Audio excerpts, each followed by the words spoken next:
Okay.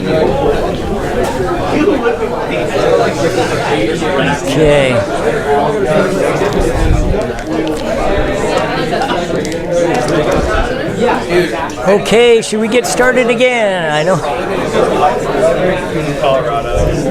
Okay, are you ready to go? Or should we stay late? We can do both, but probably. Okay, yeah, kinetic theory is not really trivial. You can see it's involved. I was jamming through it pretty fast. It's very understandable if you take things step by step. Hopefully you have an intuitive notion of what I'm trying to say, and it's best kind of summed up with this idea that we just got done deriving, that the average kinetic energy, I would state it this way, is average kinetic energy per molecule is directly proportional to, this is the proportionality, the temperature with 3/2. You looking for that? Thank you. I said over there. Okay, and this we will make use of, and this is what we want to do right now. We want to put it to practical use. So the idea, the total translational kinetic energy is if this is one molecule and this is the kinetic energy of one molecule, if we have n of them, you just take that n times the average kinetic energy, and that's the total energy. Now, this n, I've got, this is 3/2 kBt, so I'm going to bring 3/2 kBt and take it times n. Now, this, I just got done being asked about, who cares about Boltzmann's constant? This is the gas constant per molecule, and so I take the total number times that. That's the same as small n times big R. This is probably going to be more practical on the macroscopic scale, whereas this is more salient on the microscopic or per atom scale. So I'm using this conversion that I used earlier. Big N times KB is equal to small n times big R, and making use of that. But that would be the total translational kinetic energy for our molecule that would be banging around inside. And I should also mention this derivation that came with this. This is a translational motion. This is true regardless of what type of molecule, whether it's monatomic, diatomic, or polyatomic. This is still going to hold. This is strictly for the translational kinetic energy. That's the same. Okay, now for a monatomic gas, we say there's 3 degrees of freedom. Okay, he's kind of been through this. It's not easy stuff. It can travel in the X, Y, and Z directions. Those are our kind of 3 degrees of freedom. And we've got a total internal energy of 3/2. So we might say, well, that's spread over the motion in the X, motion in the Y, motion in the Z. And we say each degree of freedom is going to be a 1/2 nRT for each degree of freedom. So a monatomic gas strictly just has a translational. It's got 3 degrees of freedom, and that's the total internal energy for a monatomic gas. It's relatively simple. Just the number of moles times the gas constant, or 3/2 times that, times the temperature that gas is at. It would be that internal energy. Now, if we've got other types of molecules, like a diatomic molecule, Dr. Young often uses these instead of a monatomic. There's this important idea, which is not trivial either, the equipartition of energy. The idea that energy gets spread out. Imagine I've got a couple diatomic molecules that are traveling through space just translationally. They move, they hit, they could, after they collide, they could start rotating. So what they're losing is translational kinetic energy, and it's turned into rotational kinetic energy. Similarly, you could have a molecule that's rotating, coming along and hitting another molecule and sending it off. So there's a tendency to go either from translation into rotation or rotation back into translation, and they're going to be consider that any of these collisions, you could think of like taking a little film of it. You could play the film forward in one direction where translational motion gets turned into kinetic, into rotational motion, or rotational motion gets turned into translational. It should eventually reach an equilibrium where it's spreading that energy out all over all what we call all the degrees of freedom. So this is just a glossy look at the idea of the theory of equipartition of energy. So the idea that for a monatomic gas, it's translational, it's really 3 and 3 degrees of freedom. We should have 1/2 nRT for each degree of freedom that we have.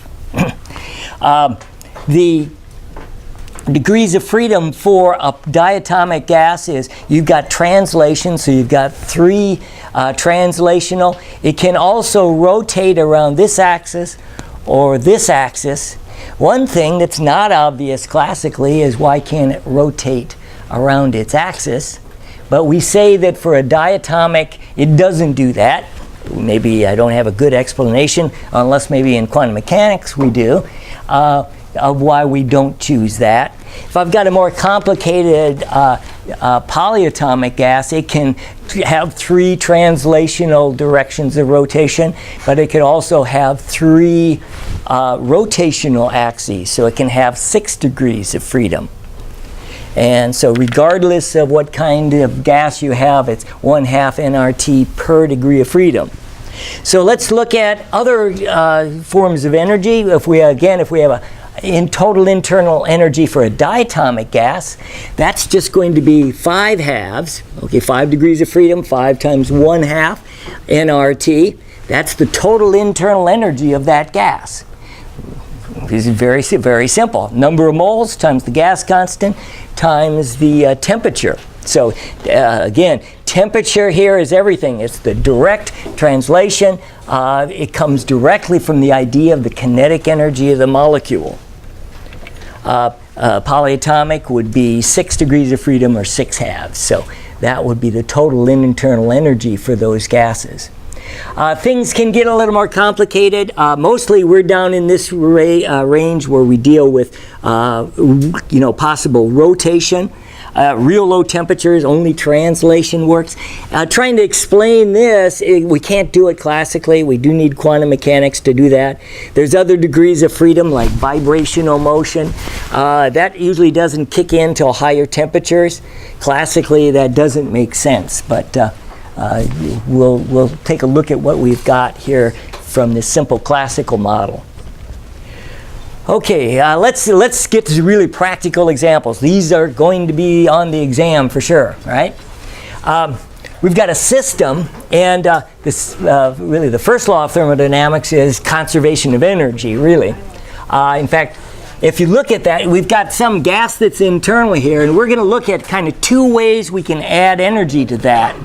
We're going to call in adding energy anytime that energy is going in, either in the form of heat, which is going to be a form of energy going in, or we can do work on the gas, like jamming a piston down on the gas was the primary way we'll do work on this thing. And both of those would put energy into the internal energy of this thing. And so any change in internal energy is the amount of heat we add plus the amount of work we do on the gas. A little side, you may be looking at, if you've looked at other textbooks, a lot of them use a minus sign here, and that has to do with the work done by the gas.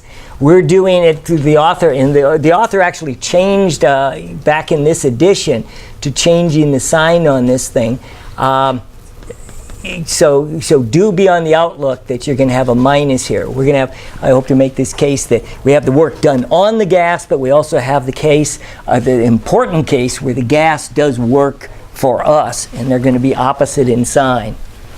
Anyway, a little more on that later. But fundamentally, and I put this in kind of thinking to go through this in detail, but I think let's stick to it a little more directly. The idea, if you're going to, let's say, compress a gas just a little bit the amount is, we're going to bring the volume down a little bit. volume is just going to be the area, cross-sectional area of this thing times the change in the height. That's going to be the change in the volume. When it gets smaller, of course, that would be negative. And so work is going to be the force, or in this case, the pressure times the area times the difference in volume. And so this is going to be the little bit of work we do on the gas when we compress it. And you're maybe familiar with this. If we need to integrate it, we can go ahead and integrate all these little dW's. So in general, the work done on the gas is a minus all of this stuff. Okay, and we're dealing with a process is really going from some initial state to some final state. And I think it can be helpful to draw a distinction between a process and what we call our state variables.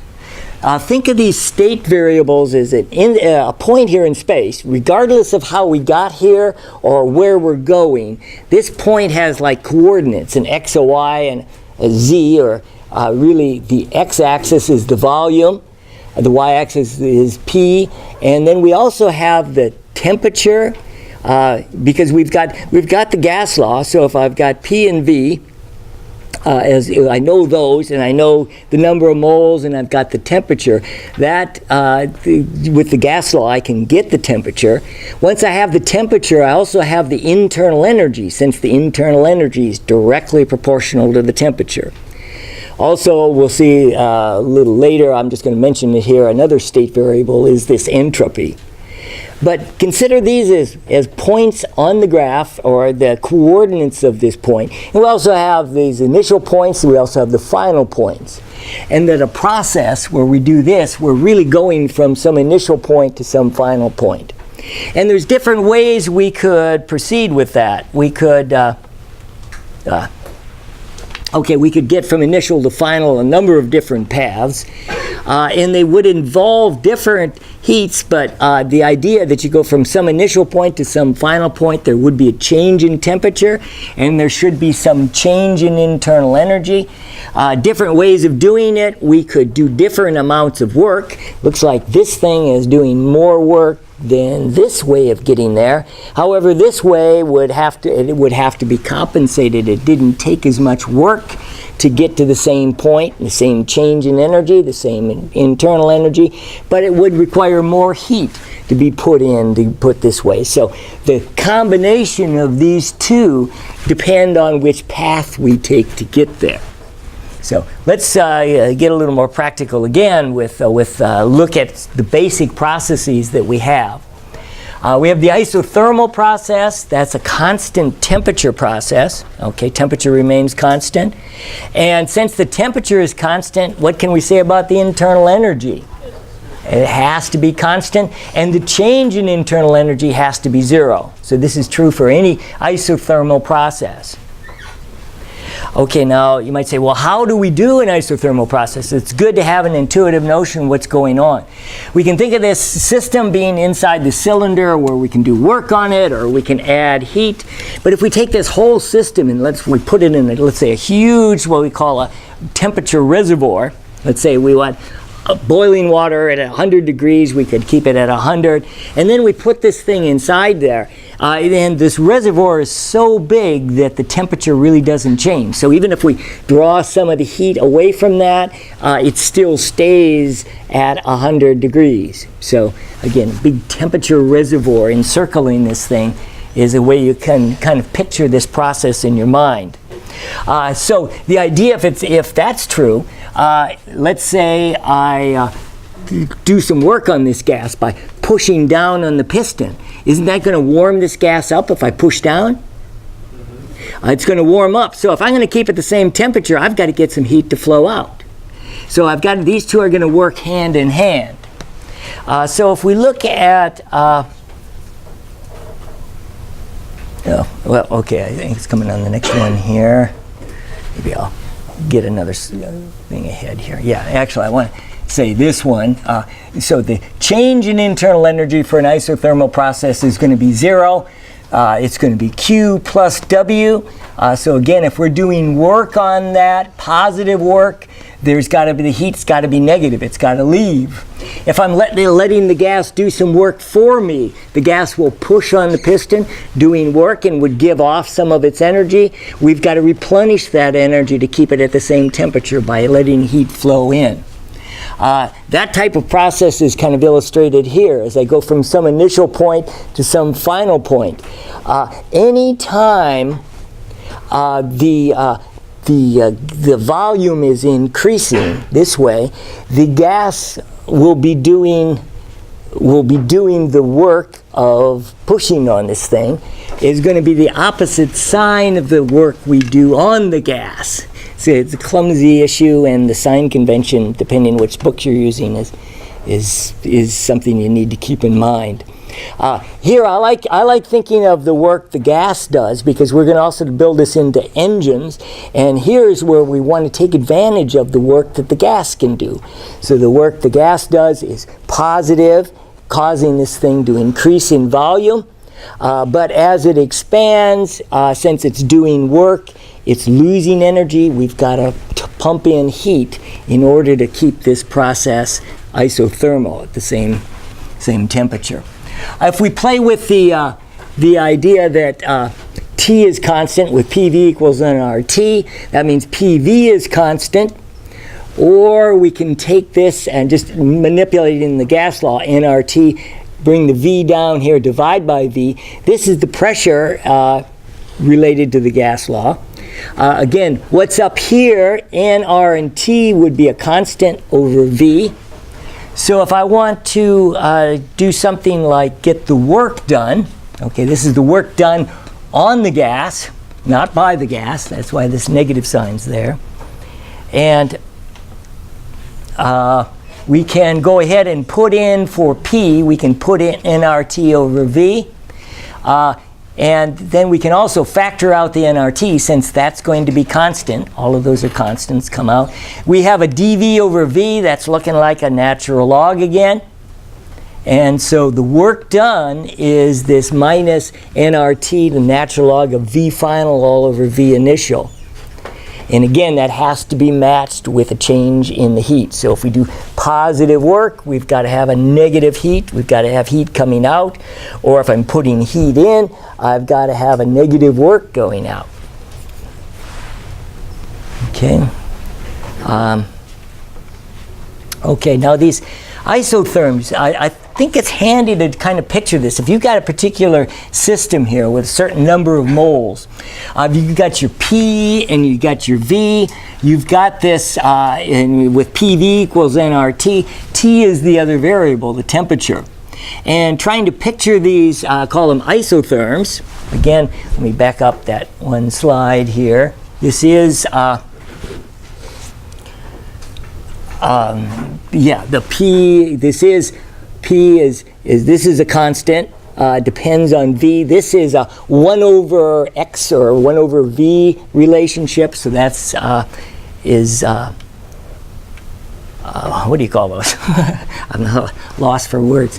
Inverse, okay, an inverse relationship, or these are hyperbole. These would be the lower temperatures. They'd be going up with higher temperatures. So this, I like envisioning this kind of family of isotherms. All these possible temperatures that this system could be at could be referenced here by points on this graph. Now let's look at isovolumetric process, meaning constant volume. If the constant volume, you can't do any work if you don't change the volume. So the basic energy relationship, delta N, is equal to Q plus W, but there is no work done. We get this Q goes directly into changing the internal energy inside this system.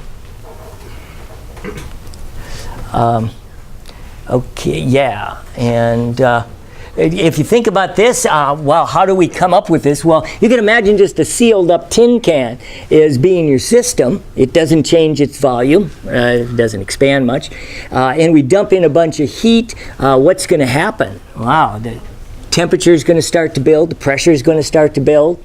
And a constant volume process would be like this on the diagram, where we would start at some initial point and we go up in temperature as we dump in more and more heat.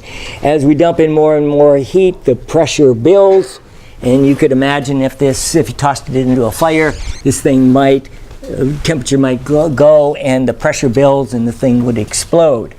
But we hopefully won't take things quite that far. Now, something we can do with this idea, if you think about this thin can and we're going to dump in heat and we're going to watch the temperature go up, is we can do this if we want to do it on kind of the macroscopic scale, which is a good way to look at this, is similar to specific heat. You think about, like with specific heat, we dump in a certain amount of Q, that would be positive, is equal to usually MC delta T. And we could use this in this kind of problem. However, it's going to be easier to use if we kind of recast this. Very much the same idea as ordinary specific heat. But what we'll deal with is what's called molar specific heat. And it's going to depend on the process. This process is going to be a constant volume.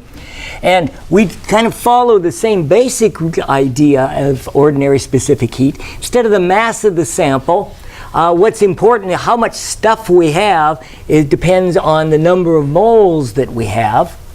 The specific heat depends on the substance. This too, this is going to be the molar specific heat, sub V, that's constant volume. That is also depends on the substance. And then the delta T, how much the temperature goes up. So if we dump some Q in here, and we watch the temperature go up, how much does it go up? So this is something we could do in the lab. You could imagine very much like we did in the lab for our metal samples. Now, the internal energy for a monatomic gas, as we looked in the case of where we started out, that internal energy, 3/2 nRT. Also, that's true for the change in internal energy. If this is true, just taking the differential of those, you can see that delta E is going to be 3/2 nR delta T. And that change in internal energy we've already seen is just equal to Q, because there is no W.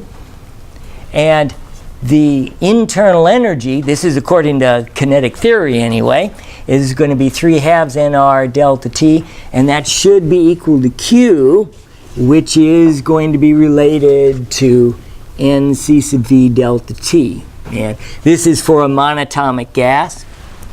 And when we set these things equal, the N's can drop out. The delta T's can drop out, and we'll see that C sub V should be equal, if our kinetic theory is right, is equal to 3/2 the gas constant. This would be true for the monatomic gas. Now, if we deal with something other than that, let's say a diatomic gas, all that changes here goes from 3/2 to a 5/2. And we get, so instead of CV 3/2 R, it's going to be CV is 5/2 R for a diatomic. And similarly, also for a polyatomic, there's going to be 6 degrees of freedom, and 6/2 R would be the C sub V for a polyatomic gas. So these are some fairly simple relationships that come out, and we can put these to the test. I'll talk about that in just a little bit. But let's look at yet another process that you could have. And that's going to be the isobaric, or a constant pressure process. How it would look on this diagram, as we want to keep the pressure the same, so it would be a process where we would go from some initial state out to some final state. But we would stay at the same pressure, so it's going to be flat like this. And as we do that, we will be going up in temperature. So we're going to start out at a lower temperature. We're going to cut through isotherm, so we're going to end up at a higher temperature. But now let's consider how do we pull this thing off? What is this system? And so we get a better intuitive notion what's happening.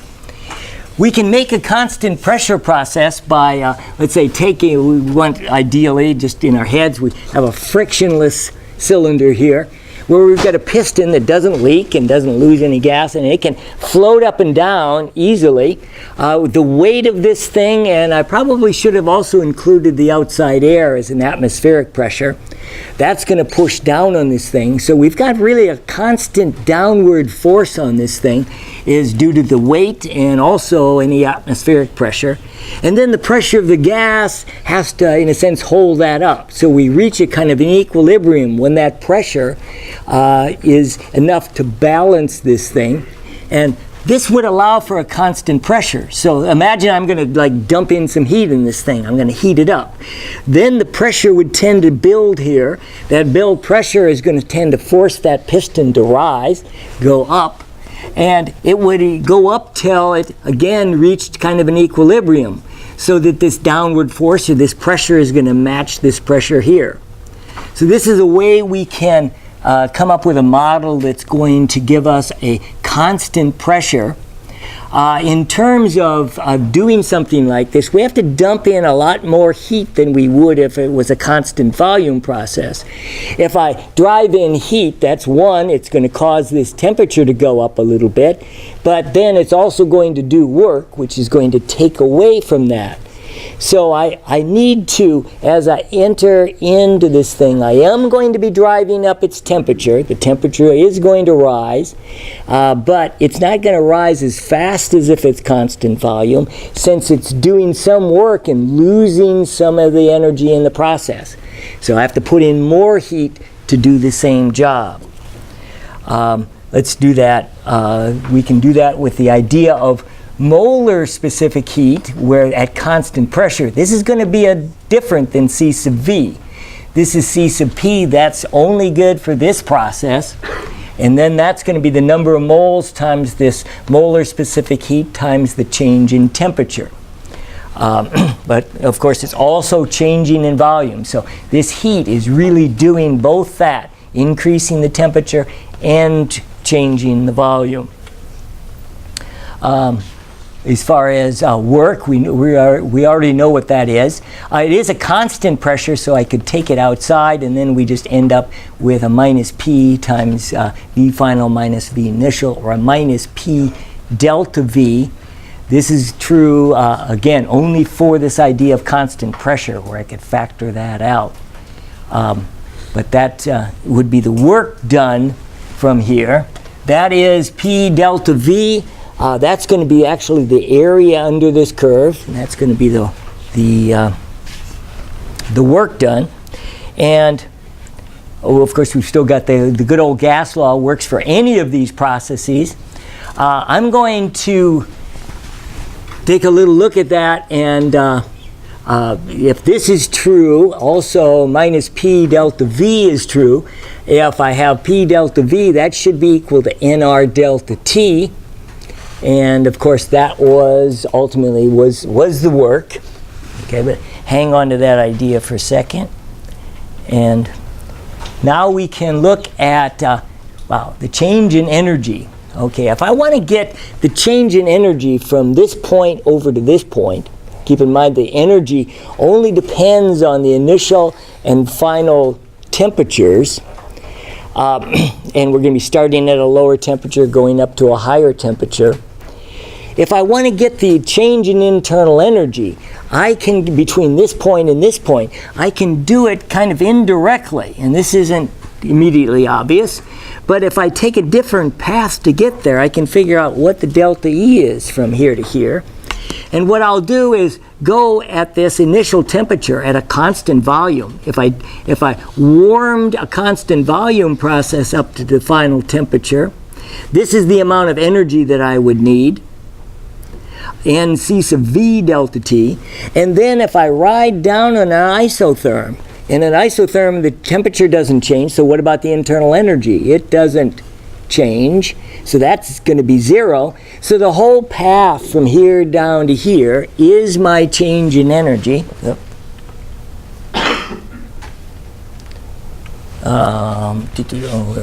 Okay, I'm disoriented here. Yeah, we've got, okay, we've got our standard delta E is equal to Q delta W. Now delta E, the change in energy from this side to this side, is really due to the sum of this plus 0.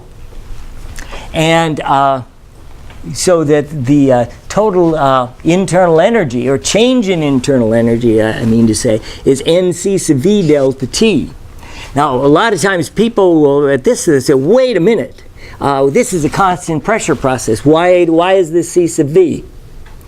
It's not a constant volume process, but the change in energy for this process would be the same as the change in energy for this up to here plus 0. That change is got to be NC sub V delta T. So again, since it is a constant pressure process, but the change in energy would be the same. The Q that we put into that would be based on this idea of the molar specific heat, NC sub P. The work done was minus P delta V or minus nRT delta T. Put that here. And then we've got some relationships here where the N's will cancel, the delta T's will cancel, and all we're left with is CV has got to be equal to CP minus R, or the way we usually like to remember that is CP is equal to CV plus R. So all of this is coming out of just theory, out of kinetic theory. So there's going to be some differences here. But certainly, as far as experiments, we could do an experiment. You could imagine concocting this thing in the lab to do this experiment. And we could measure this stuff on a macroscopic scale. And if we compare our kinetic theory, this is kind of the results we got. We get CP is equal to CV plus R. We know what the gas constant is. We can look at a gas, a monatomic gas. C sub V should be 12.5. Now these are from the actual experiments. Does this really hold up, or is this just our theory? 12.5, not too bad. We got a couple here that look like they might be a little suspect, but maybe our model is just a little too simple. C sub P should be 5/2. That's the 20. Wow, that looks pretty good. So monatomic gases look like they hold pretty well here. Diatomic gases, that should be a 5/2 R. That's a 20.8. For C sub V, and diatomic gases for C sub V, 20.8. This doesn't, a few holes here, but not too bad, really. And then C sub P should be 7/2. That's 29.1. Okay, these maybe not looking quite as good, but not terrible.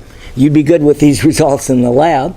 And you can play the same game with the polyatomic. They start to fall apart a lot more. C sub V 24.9, and wow, they're really starting. Oh, C sub V 24.9 and 25. They look a lot more suspect. So you might say, as the molecules get to be more complicated, our simplistic look of them maybe doesn't match the data too well, but it does surprisingly well for as simple as our models are. To do better, we probably need maybe some quantum mechanics and physical chemistry to get at, kind of what's going on with this thing. But this gives you some indication that the kinetic theory that we've developed, even on this simplistic scale, does a pretty good job holding this together. Okay, now this idea of this path, any process. I mean, he could come up with any kind of process he wants. He can define it with some function, and then he could ask about some things. One thing we can say right away, though, if we know the initial and the final point, we can get the change in internal energy. And the basic idea was, again, the same as I used for the constant pressure process, that we can get the change in energy from here to here. Since it's a state function, I can take any path to get there. So I'll take the path of going at a constant volume process and write it down to the final point with 0 change in energy. And so what is the change in energy for the blue path? I want to know that. Well, it's going to be the same as for the red path.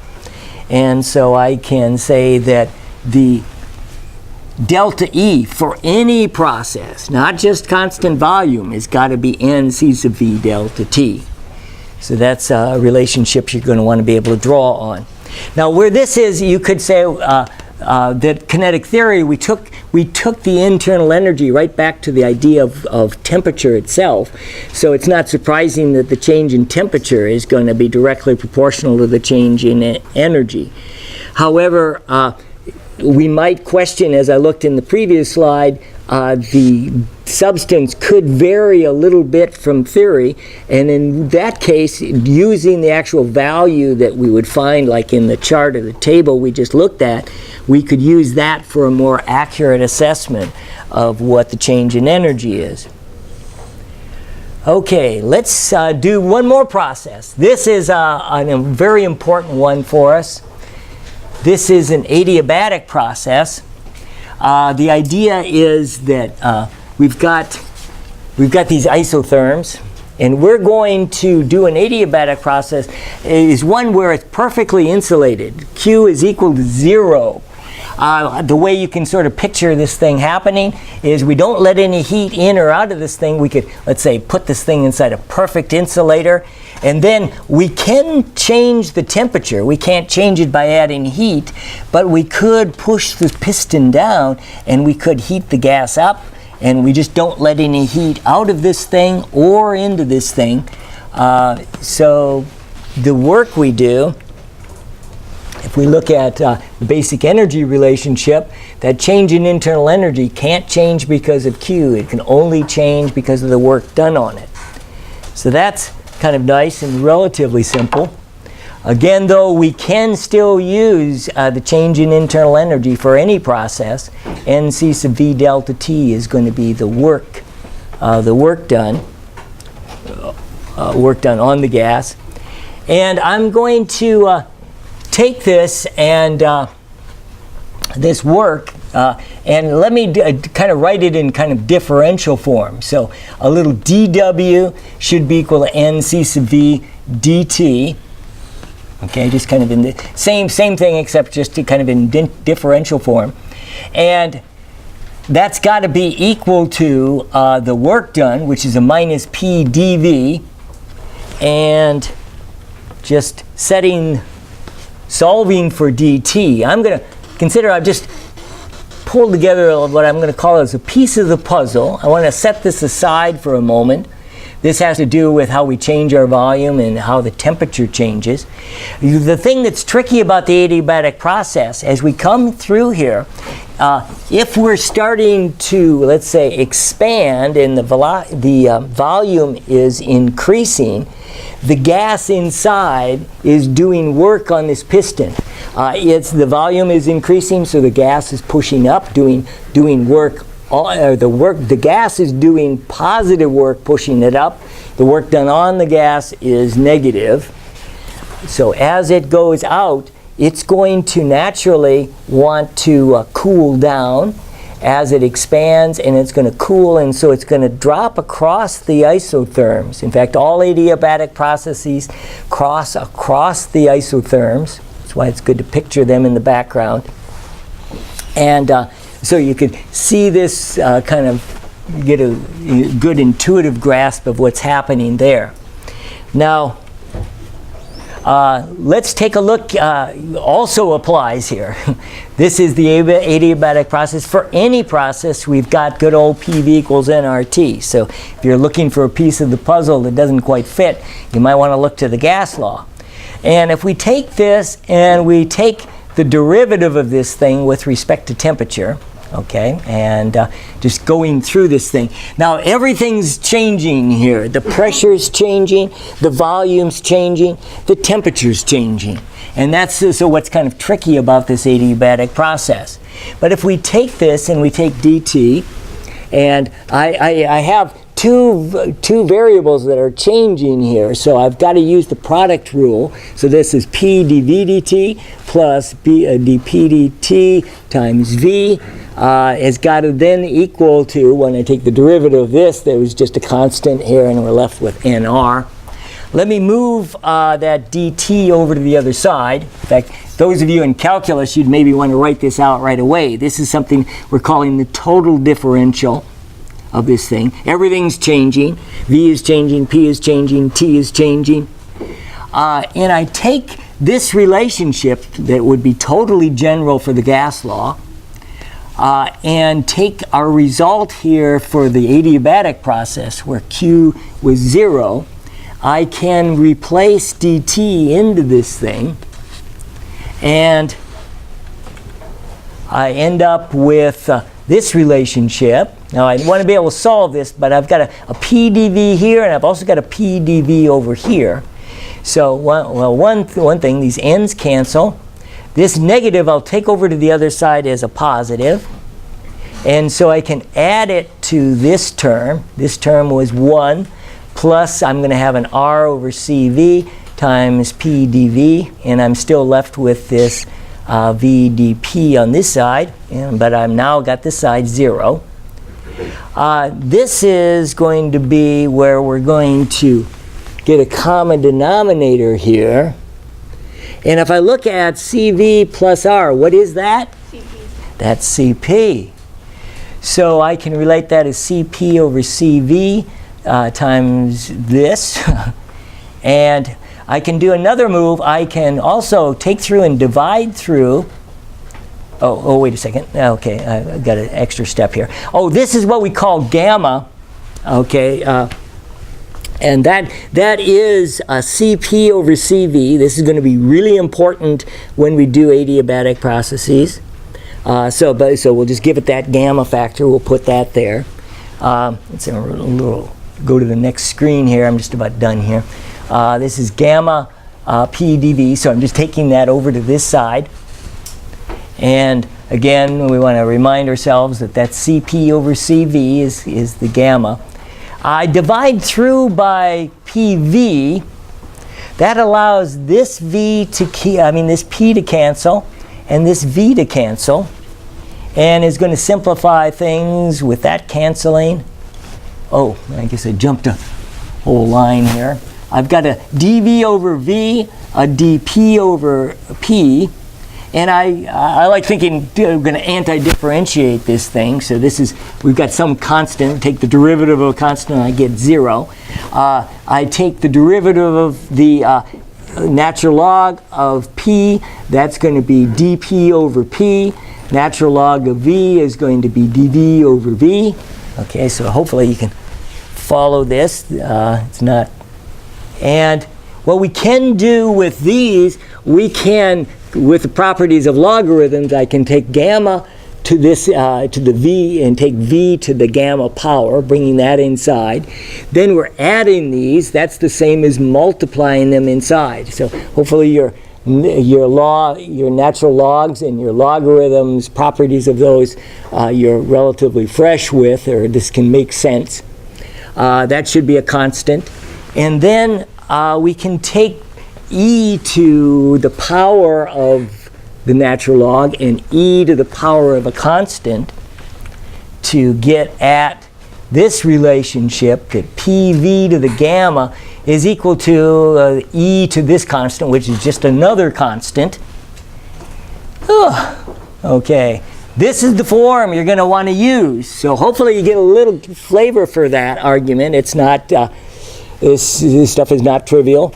But this relationship works for any adiabatic process, and this is one you will definitely want to be able to use on the exam.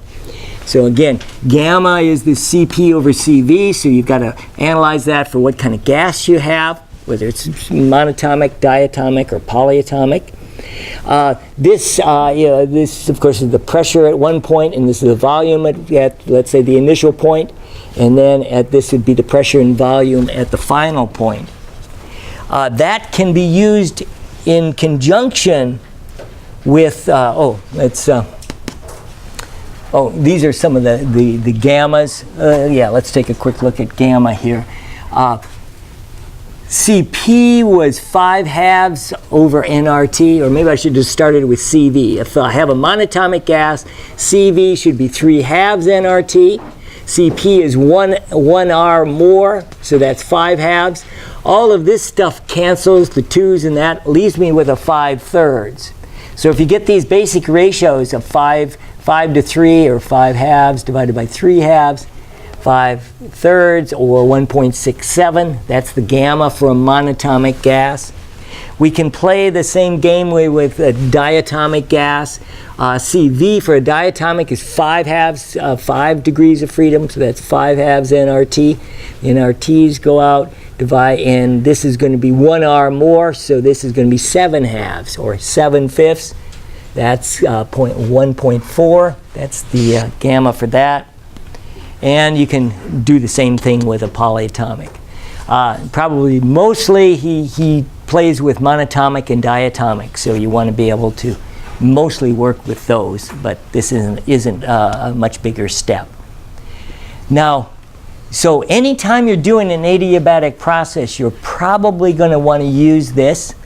You also have the ideal gas law that works with this as well. So you've really got, where you think you got one equation, you really have two. And then it gives you a little more latitude as far as what you can do with that. So I want to remind you the ideal gas law, kind of in the same form of this. This was PV over T, P1, well, you can see that and use that. And you can use these in conjunction with each other. And manipulating them can be sometimes a little tricky, but here's a good way to do it. If I take this whole expression, which is that, and I divide it by the same thing, I haven't changed the equality, I'm going to divide this side with all of this, the ideal gas law, and since that's equal to that, I can divide this side by that, and I still have my equality. The nice thing about this, then the p's cancel, although I've got the temperatures, and I can bring the temperatures up, and the V's are, this is going to be a gamma minus 1. Let me get it up here and see if that's okay with you. Okay, so this is what I would come up with when I combine this with the ideal gas law. This often gets used. You can memorize it separately or see where it comes from is probably the best way to keep it straight. There's some other relationships that could hold as well. If I wanted to eliminate the volume instead, I could take the ideal gas law to the gamma power and this to the gamma power. Then the V's would cancel, and I would have things in terms of pressures and temperatures. So manipulating these and getting around with these can be key to solving a lot of tricky problems. So again, you've got this, and I'm going to actually make use of this one in just a little bit. But this is your adiabatic process. So now, when we do this, any of these processes on a PV diagram that can be represented with a nice smooth curve means that you're taking the whole system every point has a very distinct pressure and a volume as you go through it. Any process that you can put on a PV diagram that runs one direction, you can run it in the other direction. We say that these are all going to be reversible. Now, in order to do this, you have to really do it very slowly. The catch is, let's say we do it quickly, and these are often the kinds of problems you get. A very fast process, can be approximated with an adiabatic process. Here'd be an example, like the car cylinder, the spark plug goes off, you have this exploding gas, all kinds of different pressures and volumes. There's not one point on this PV diagram that could be represented of the system, or maybe at best the average. So you want to consider that this is just a chaotic mess as you go from initial to final. But since you're just interested in one of the state functions between here and here, you can take this chaotic mess that is really not reversible, but can be approximated with an adiabatic process. So you want to look, the idea is that a very fast process, the heat doesn't have time to leave the system.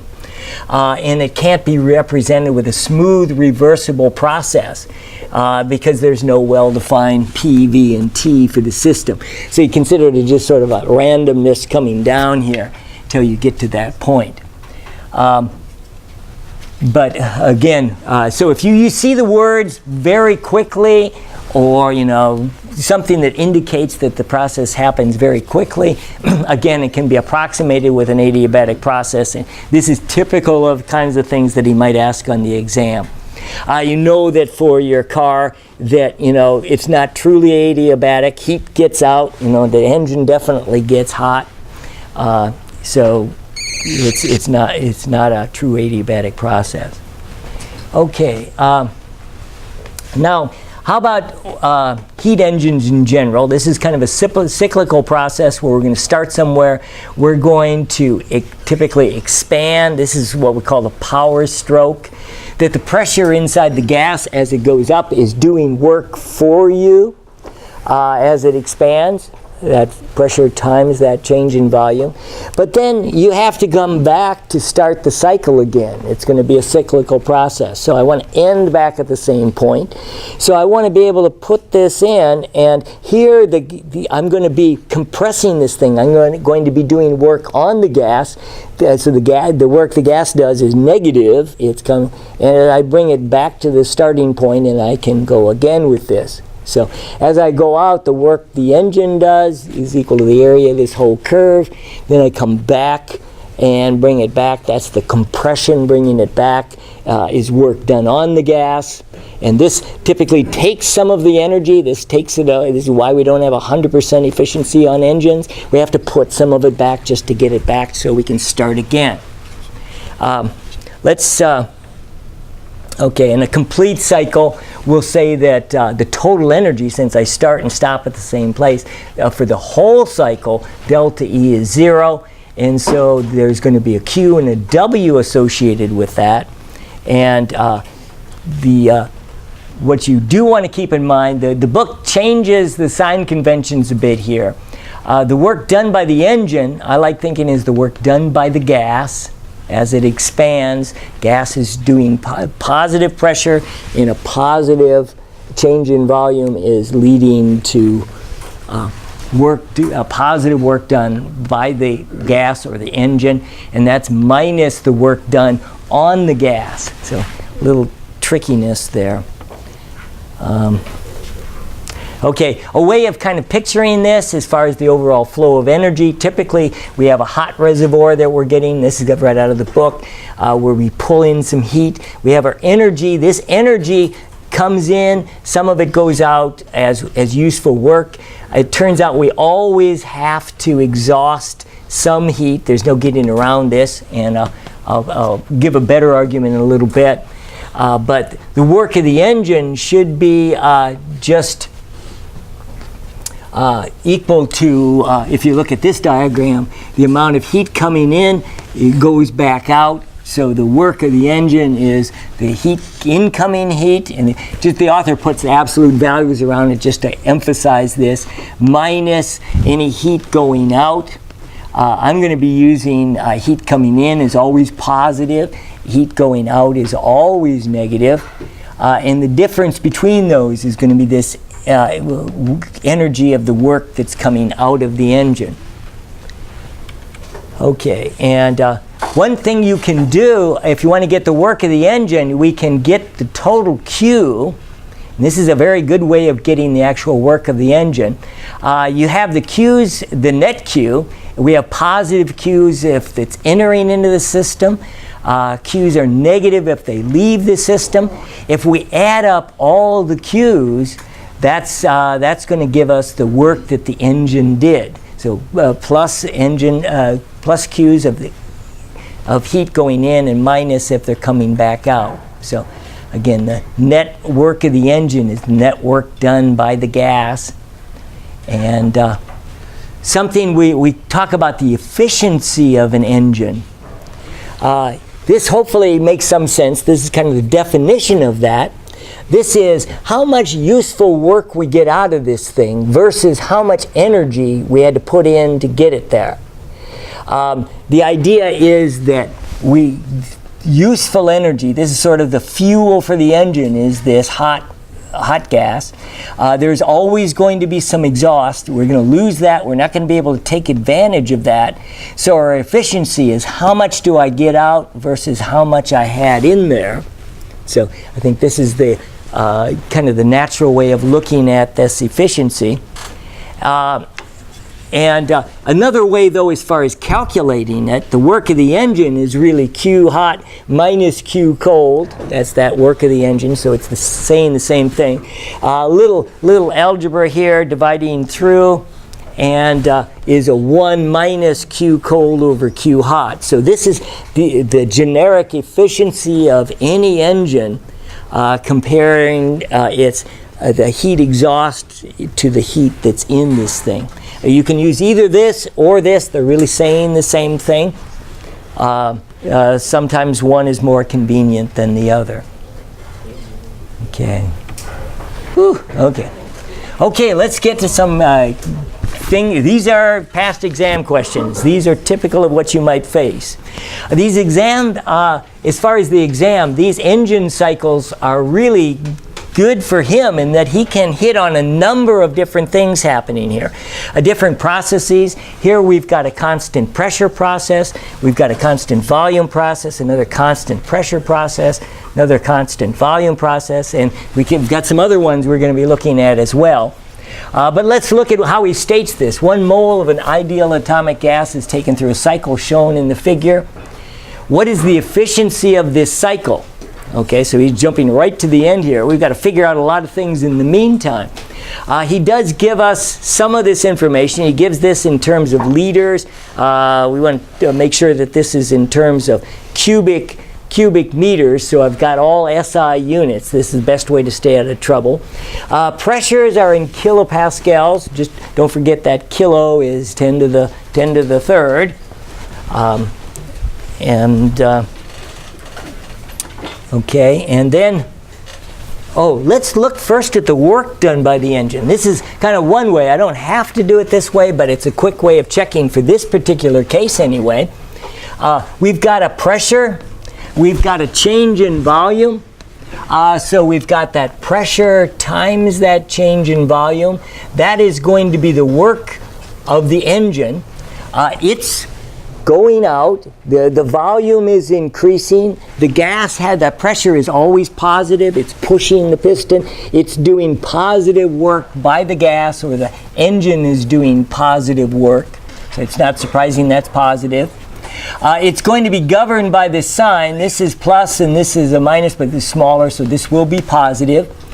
Then I don't do any work on a constant volume process, but I have to do some work. This is kind of the return stroke back in this direction. And so I've got that pressure times that change in volume. Here it's going from, it's a final minus initial, so it's a final minus this initial. This overall will be, this is going to rule and give us a negative. The net work is going to be the sum of these, and it will be positive. It will be 19, well, you can see it here, 1994 joules of energy for one complete cycle, getting that out of here. Okay, now let's look at this. We've got two processes here. We've got the constant pressure process that we just looked at, and we're going to look at it from the point of view of heats. This was the point of view of works. And then we also have the constant volume process, which is going to be these two legs. So it's really a combination of these two in this cycle.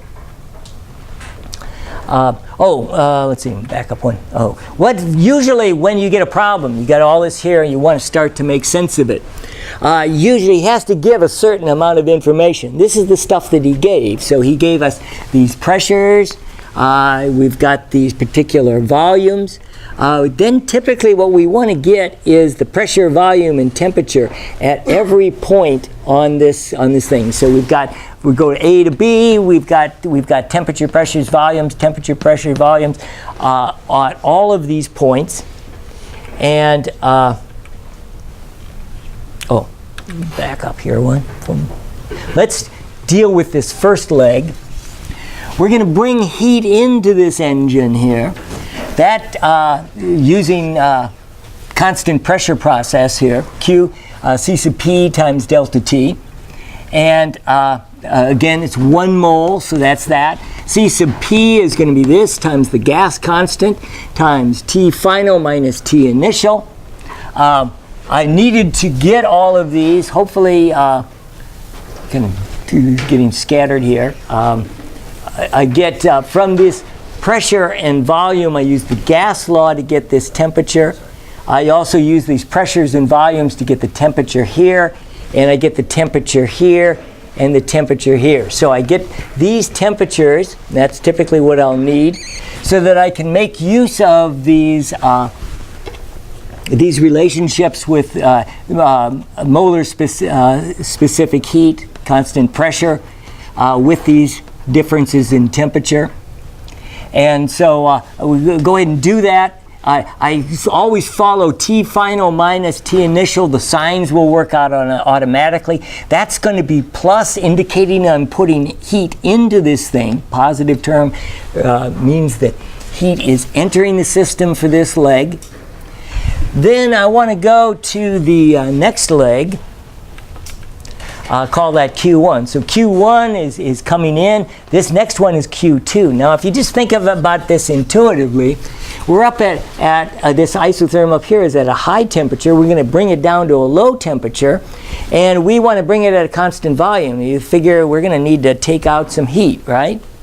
Okay, so, but now the math should also just tell me directly. So I go ahead and put that in. Constant volume is 3/2 R times delta T. Final minus initial, staying with that. I get a negative 6,000 joules, so that indicates heat is going to be leaving the system. What about this step? I'm going to do this. I'm going to compress the gas. So I'm doing work on the gas, pushing it down smaller. That would tend to heat it up, but if I'm going to keep it at a constant pressure, I have to get heat out of there. That's that Q3. In terms of doing the math, we have 1 mole. This again is a constant pressure process, 5/2 R times T final minus T initial, and that turns out to be a negative 2,500 joules.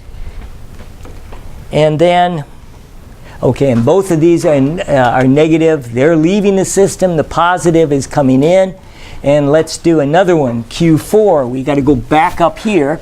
Now I'm at a low temperature. I want to raise it up to this final temperature. It's going to go up, so I'm pretty sure I've had to add heat. The math should still tell me it's going to be 1/2 CV times. It should be 361 minus 120.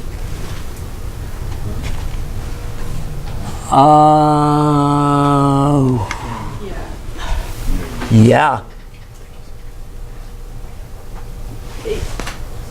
Yeah, this, now I think, oh, yeah, okay, I gotta, yeah, it should be final, yeah, 361, that got by me. You're right. I think I've got my numbers work.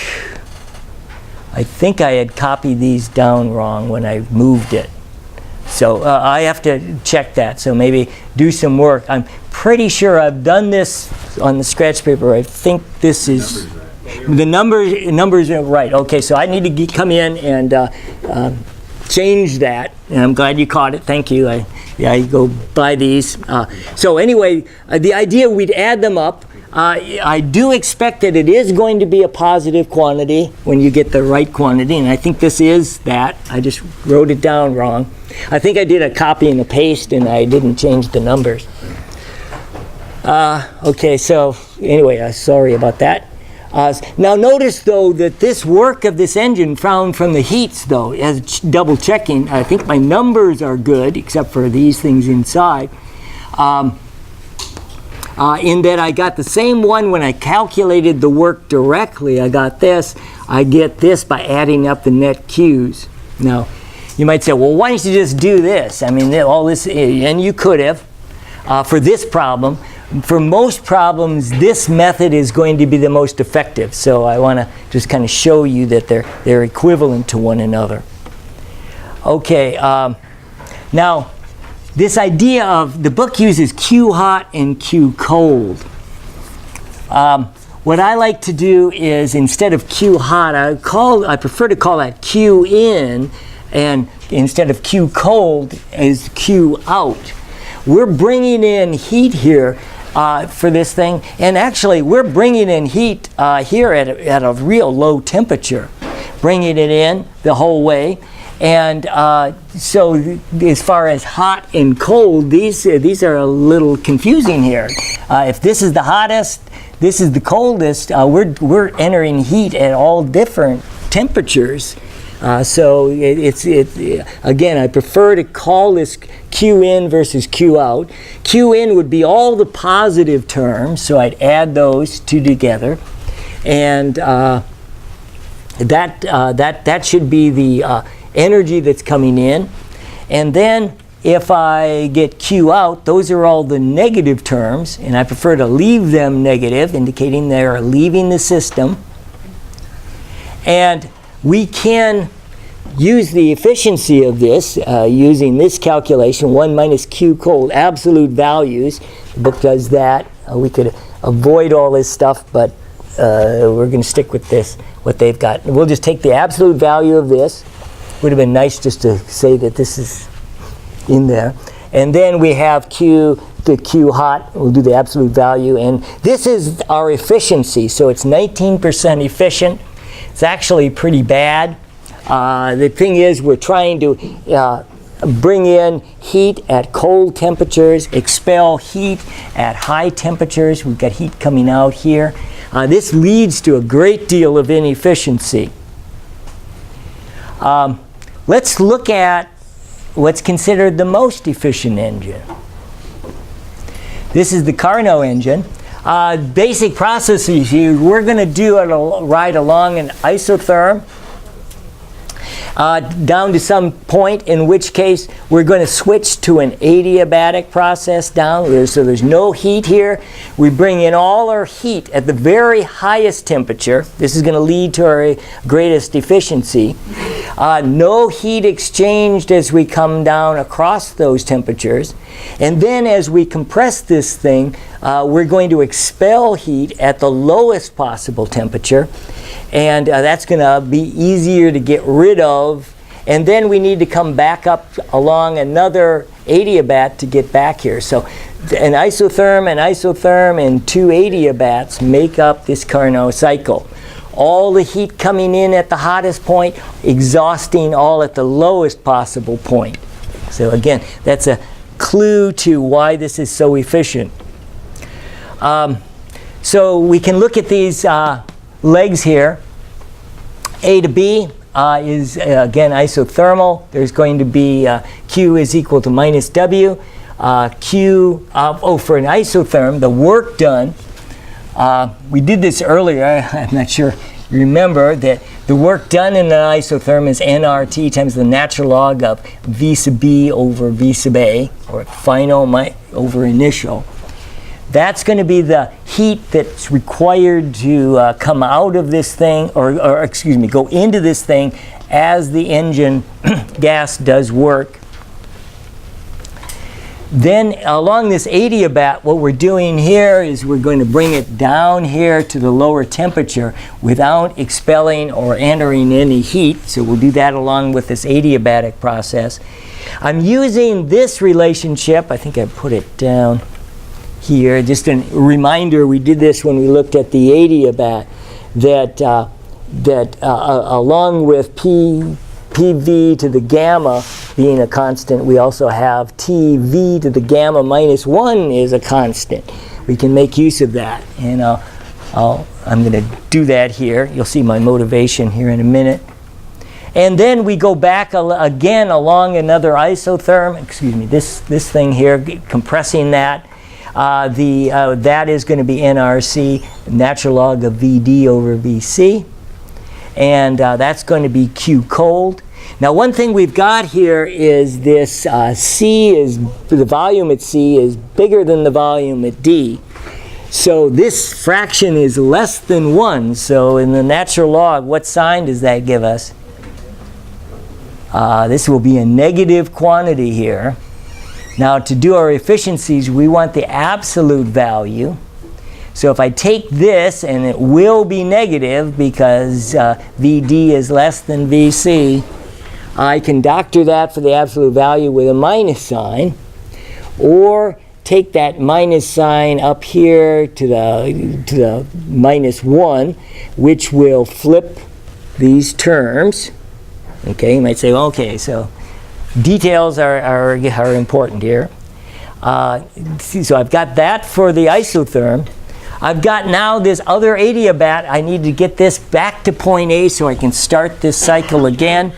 The heat, of course, is going to be 0. I'm going to use the same relationship to get, I'm going to have the final volume is up at A, volume of A, and then minus the volume of D. And so I'm going to have that. And I can relate these to the hot and the cold temperatures. So these are our 4 legs. Now we can tie them together with taking the first look at these 2 adiabatic legs. I've got this leg, which I'll put up here, divided by this leg, which I'll put down here. There's going to be some things, the T hots are going to drop, the T colds are going to drop, and I'm going to be left with a V over A. I'm going to have all of this to the gamma, or this whole thing to the gamma minus 1. This whole thing to the gamma minus 1. We can get rid of the gamma minus 1s, and we've got the ratio of the volumes here between volume at A, volume at B, volume at C, volume at D. Okay, why would I want that? When we talk about now looking at the isotherms, Q, we got, well, let me do Q cold first. That absolute value of that was nRT, natural log of VC over D. And also from this other adiabat, we've got, isotherm, we've got NCT, natural log of VB over A. Okay, the N's drop out, the R's drop out. And since we have this relationship, this is equal to that, these drop out as well. And we've got the great result that you definitely want to know is that the ratio of the heats is equal to the ratio of those temperatures. This is key to doing a lot of problems with a Carnot engine.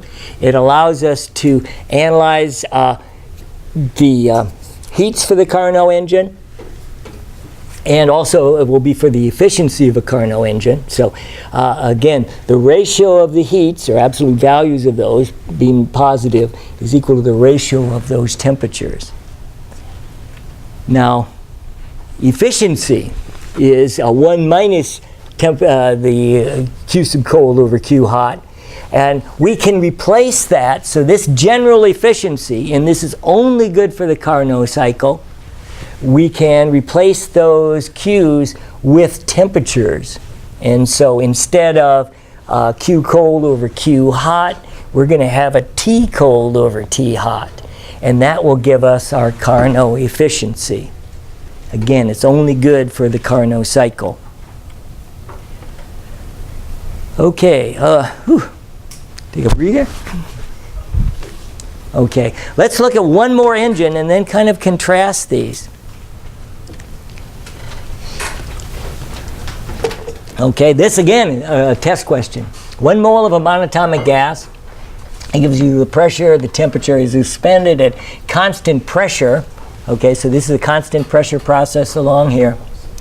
Then the pressure is reduced at a constant volume. Excuse me, I'm getting ahead of myself here. Okay, the 1 mole is expanded at constant pressure out to B. The gas is then expanded to C at constant, excuse me, temperature. Okay, this is well, let me look at the picture and describe it. This is constant pressure. This is along an isotherm. See if this matches the words. This is going to be the next process, a constant pressure. Then we're going to bring this at constant volume down in temperature. Then we're going to take it back up along this isotherm back to the starting point. So this whole thing is going to be, okay, so hopefully my description here is better than when I try to read it. Anyway, hopefully these words match what I've got drawn here. He does give you the volumes, 22 liters, 33 liters. He gives you the initial starting pressure and the starting temperature. He's got to give you a certain amount of information. Then you're probably going to need some more information at B and C. You're going to need pressures, volumes, at temperatures. And you usually want to start the problem, particularly if you're kind of stuck, you're not knowing what to do, start to use the ideal gas law and start to play with this. And then from this, using the ideal gas law, I'm able to fill in. I know what the pressure is. I know what the volume is. So I have to convert this to something meaningful here. And come up with the temperature. Once I have that temperature, then I know what this temperature is, and if I know this volume, I can get this temperature. So you should be able to work around this thing and fill in pressure, volumes, and temperatures for every point on that thing going around. So generally, that's what you're going to want to do in any kind of problem. Boy, what's going to happen? Let's kind of guess what's happening. As we expand out at a constant volume, gas would be doing work for us. We need to bring in, to keep it at a constant pressure, we need to bring heat in. So Q1, I'm expecting that's coming in, that's positive. As we go along an isotherm, we're expanding, so the pushing pressure of the gas is doing work for us. In order to keep it at the same temperature, we need to dump in more heat to offset that change in energy. Then when we come here, we want to drop it here in temperature. We need to take heat out, so that makes sense. And then bringing it in, we're going to be compressing it, and as the gas is being compressed, it heats up. It needs to be on an isotherm, needs to exhaust some of that energy, needs to come out. So I've got two of them coming in, and I've got two of them going back out. So, but the math will, if I'm not sure about the sign on these, the math should verify that. Okay, so the Q coming in here is going to be, if you take a look at the math, I've got, this is going to be Q1, Q2 is going to be this. When I'm sticking in these numbers, you should find that these are going to be positive. I expect that to happen. And let's see, I've got, okay, I don't have all the details. I think I've got all the numbers plugged in right here. But this would be my Q in, or what the book is calling Q hot. And that would be that amount of energy coming in. And Q out would be, well, Q3 and Q4 is going out. Again, I'm going to use a constant volume process and then an isothermal process to get the details. And sticking in the numbers, I'm going to get Q cold or Q out. Negative indicates it's leaving, so that looks good.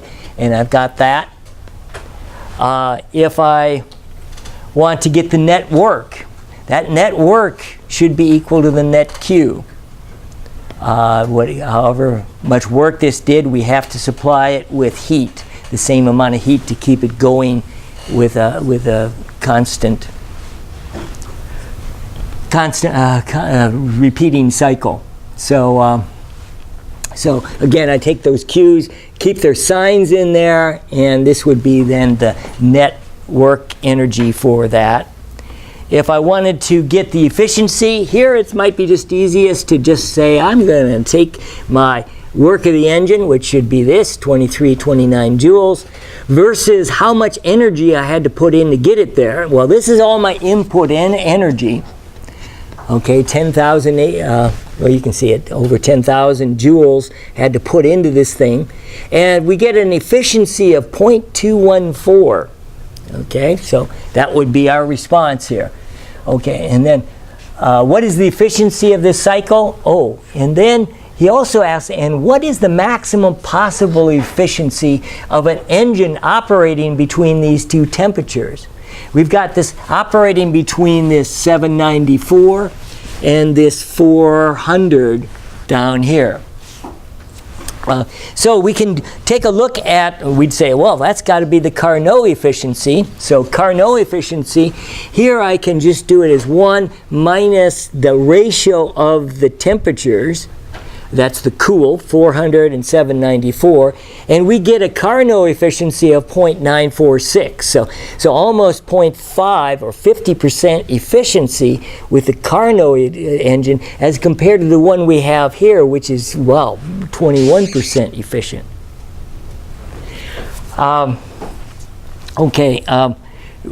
Boy, what went wrong? You can see a bit of this here that we're bringing in heat, of course, here and here. One thing here, we're looking at our exhaust heat. We're exhausting heat out of this thing where we're taking heat out, really even at the very highest temperatures, we're trying to get heat out of this thing. That's not easy to do. It cuts down greatly in the efficiency.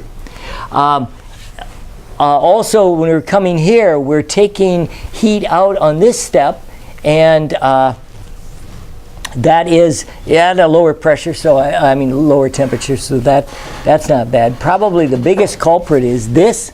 Also bringing heat in here, we're bringing in heat starting at this point where we're at 400, expelling it at the highest temperature. Bringing it in at the highest temperature. It would be easiest to bring it in at this high temperature. At this lower temperature, it would not be easy to bring it in. That, again, cuts in to our efficiency. So this is where the idea of the Carnot is really operating completely from the highest temperature and the coldest temperature, and not trying to bring in or expel heats at temperatures other than those two extremes. So this is why we think of this as the Carnot cycle.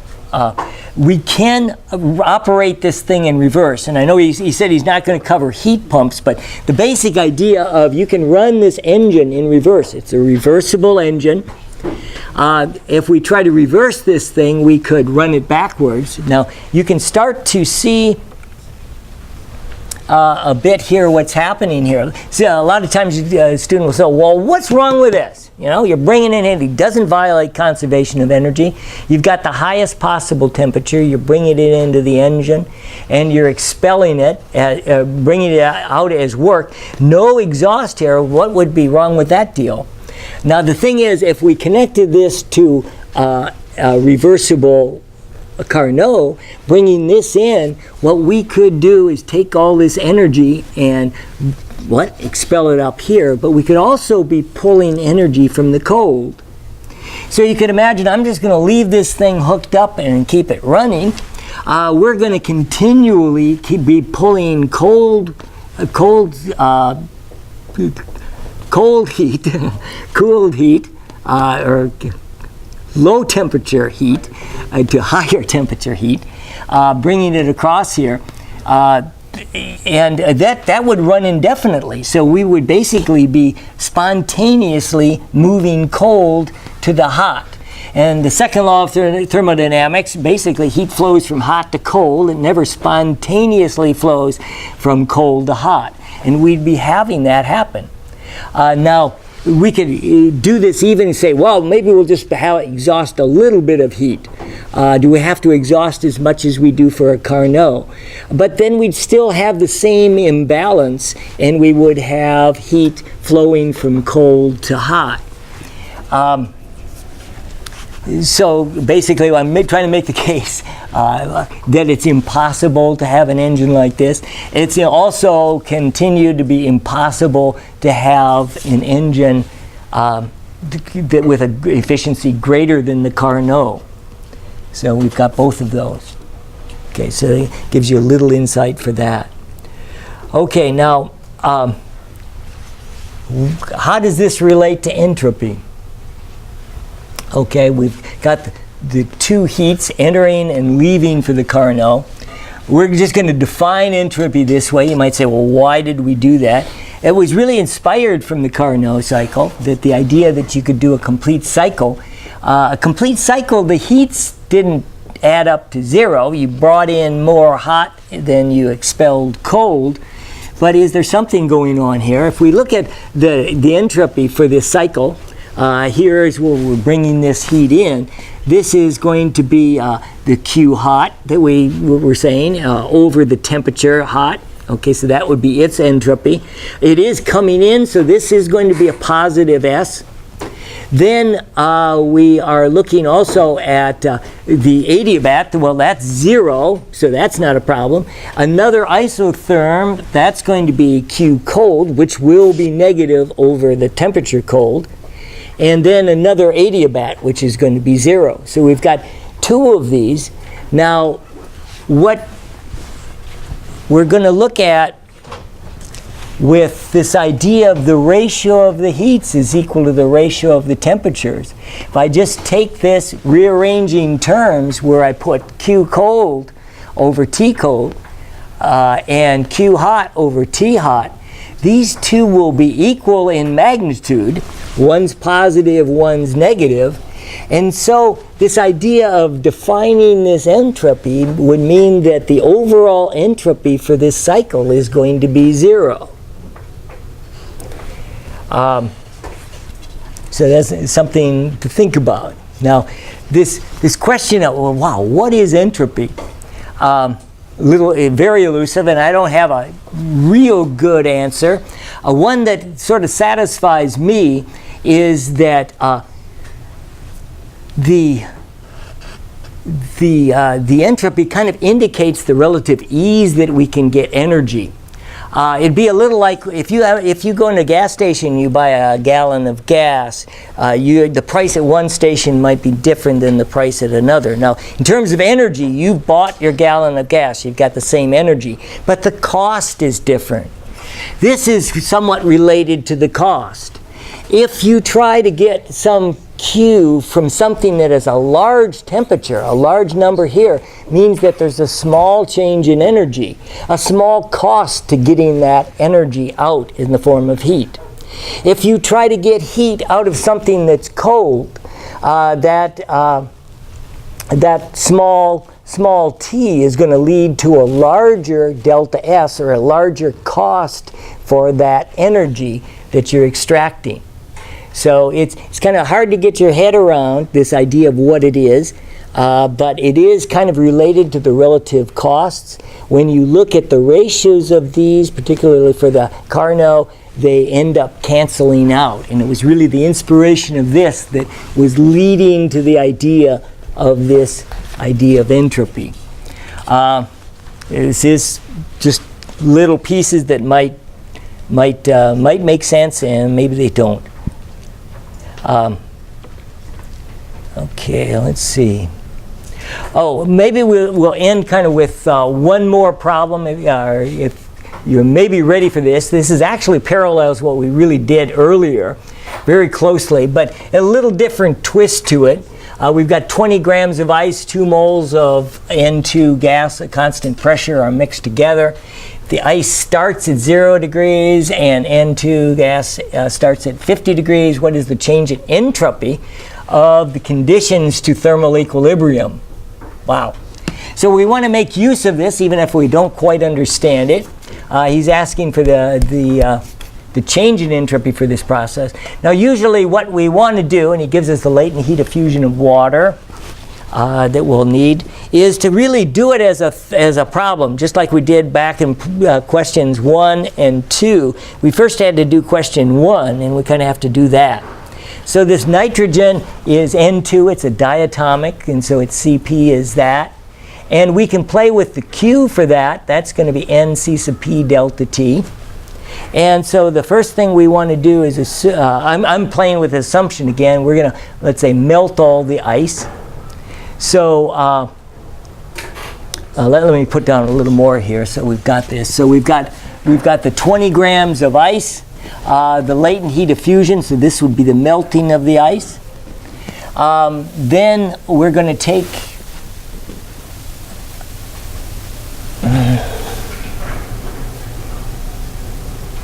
what happened to my, I've lost something here. Okay, I didn't catch this earlier. Okay. Basically, it's a calorimetry problem. Your assignment is to correct this. Let me just, we can still kind of make the point, I think. I think the results are right. I just didn't enter this right, obviously. I think this just doesn't even need to be here.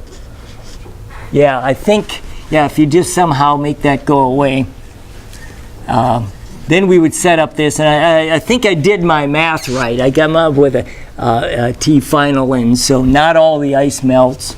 And actually, once I determine that, I can actually come back here and say, well, the ice that melts this is the energy. In fact, this is really enough to do the problem, since I come up with a number. I just did kind of my old assumption, and that turned out not to be true. So the ice that melts times the latent heat of fusion, that's the energy that's required to melt it. Then the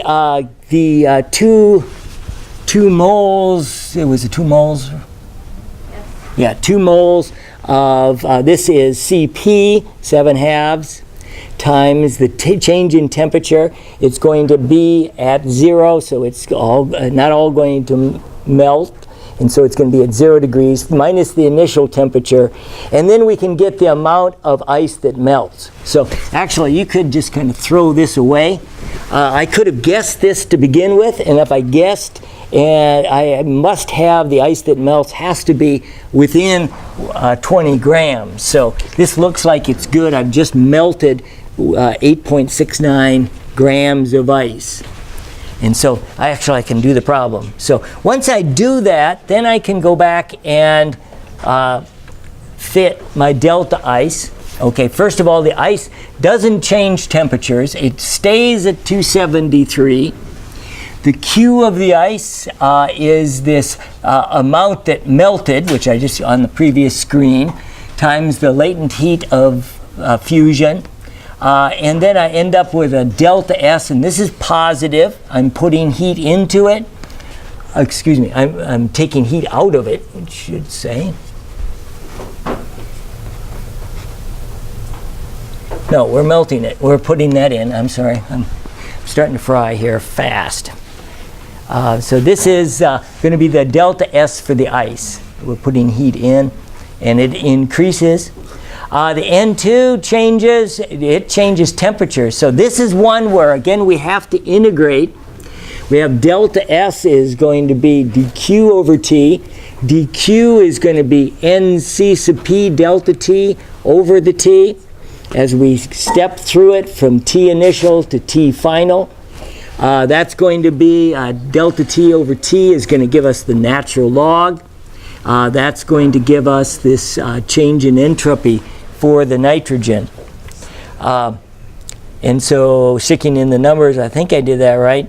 It would be this. It is negative, so it is decreasing in entropy. It's becoming more ordered as it cools down. And then the total S change in entropy is that of the ice plus that. We add these. It does turn out to be positive, which it must be for any spontaneous process. The delta S has to add up to more than 0, must be positive in any process, and that's what we would expect. How are you doing? I forgot. I had this one. One more. I promise. One more. Entropy chain and free expansion. Okay, you do have some problems like this. Let's say we've got a gas in here with some pressure. We got the membrane, and some strong membrane. We've got a vacuum up here. And we're going to, let's say, puncture that and let the gas expand, we say, freely into this thing. Now, what's important is this is different than like when we had a piston in here, where this pressure, this gas can do work for us, and therefore change the energy of the molecules. Here they're banging around, they have a certain kinetic energy. When we release them, they go flying off into space, but they don't lose any of that kinetic energy. So as long as they have that same kinetic energy, we'd have to say that this is a constant temperature process. They're just mixing up, but no change in the kinetic energy, and therefore no change in the internal energy, therefore no change in temperature. So in general, we have delta E as Q plus W. The delta E, constant temperature, is 0, so Q has to be minus W. For constant temperature, that was nRT to the natural log of V final over that, but Q is equal to minus that. There should have been a negative cancels. Get around this. So delta S for this process is just Q over T. That Q, we take this and divide by T, just gets rid of that T, and we're just left with that. So this is the change in entropy for a free expansion of a gas. You've got some homework like this, and this is a possibility. I don't know as far as an exam. So, wow, good luck. A lot to do. You got what till Thursday? You can pull it all together. I hope you are feeling confident. So for entropy equations, Just a second, let me just shut this off.